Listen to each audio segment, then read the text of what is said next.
Buen día amigos, bienvenidos a este espacio de análisis de la coyuntura y sus distintas implicaciones. Y volvemos ahora en esta semana sobre el tema de la libertad de creencia, la libertad de elección. ¿Y por qué? Pues porque la Iglesia Católica Apostólica Romana Mexicana y todo lo que implica este listado de dogmatismos y creencias nos ha dicho que hay que tener miedo. Sí, otra vez, hay que tener miedo, pero ahora del imperio gay. Sí, hago esta pausa para denotar la estupidez. ¿Qué nos dicen estos jerarcas de la alta iglesia, de la Iglesia Católica Mexicana? Que hay que tener miedo de la influencia de un sector social, que además es un sector político, un sector intelectual, un sector económico, y que ellos denominan el imperio gay. Casi como el imperio del mal, cuando George W. Bush definió a ciertos países del mundo como este imperio del mal. Bueno, evidentemente la Iglesia vuelve a recurrir a un discurso en donde solamente hay blanco y negro y en donde se trata de identificar a enemigos ficticios para poder justificar su discurso de odio, su discurso de intolerancia. Sabemos perfectamente, para cualquiera que esté informado, para cualquiera que esté documentado y enterado de la vida real de este país, de esta ciudad y del mundo entero, que no hay tal fenómeno del imperio gay, pero sí habría que decir que en la historia y en la actualidad hay un imperio de la alta jerarquía católica y a esa sí hay que tenerle miedo y de esa sí nos tenemos que cuidar y a esa sí hay que combatir.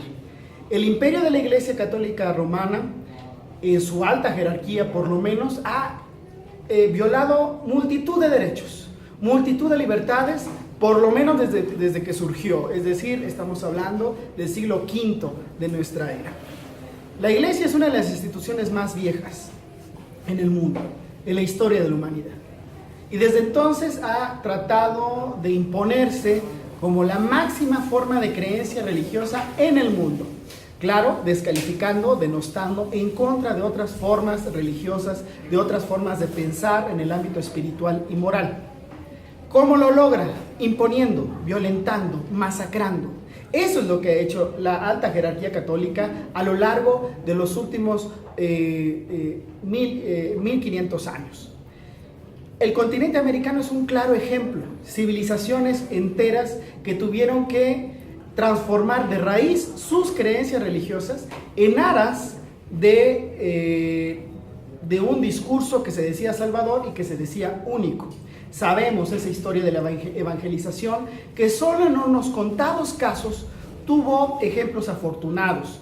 Ahí tenemos a Fray Bartolomé de las Casas, que fue afortunadamente un religioso que luchó por la calidad de igualdad de los indios americanos frente a los europeos. Claro, en este caso el criterio de igualdad era el tener un alma dada por Dios.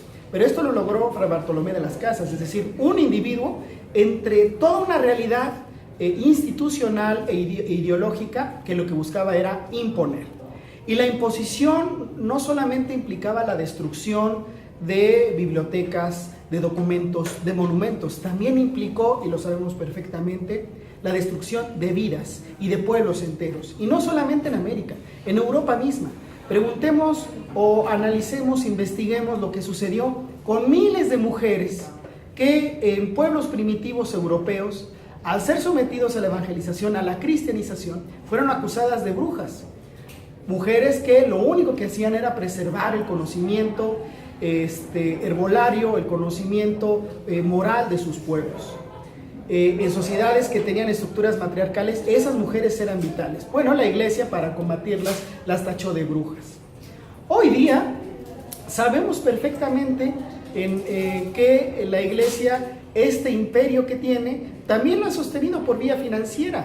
Desde los tiempos de Pablo VI, Juan Pablo I, ambos muertos prematuramente en sus papados, casualmente, señalaron los desvíos, las corruptelas de las finanzas del Vaticano, del Banco Vaticano fundamentalmente. Esto trasciende al día de hoy. Benedicto XVI, el actual Papa Francisco, también ha señalado los graves problemas de las finanzas del Vaticano, los grandes problemas bancarios del Vaticano y con ello la corruptela que hay. Es decir, la Iglesia no solo representa un foco de imposición ideológica, sino un foco de corrupción financiera.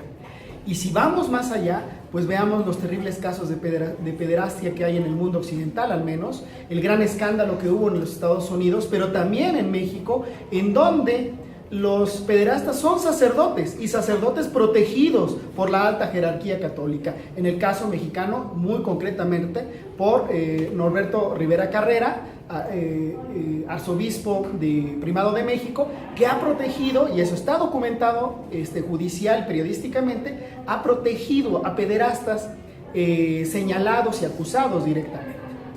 Entonces, cuando la iglesia nos habla de un imperio gay, nos habla de fantasías. Pero cuando nos referimos al imperio de la alta jerarquía católica, no hablamos de fantasías, hablamos de historia, hablamos de hecho y hablamos de víctimas. Y de eso sí hay que tener cuidado. Por eso hay que recordarle a la alta jerarquía católica, no se trata de respetar sus creencias, no, se trata de que ustedes respeten las de todos los demás. Por eso me atrevo a decir, Nacho dice, no nos vayamos con esta falsa propaganda sobre el imperio gay. Analicemos la historia, analicemos nuestra realidad y veremos quiénes son realmente los viles y los malvados en nuestra sociedad. Pero lo que diga Nacho no importa, lo que importa es lo que tú pienses, lo que tú decidas. Muchas gracias.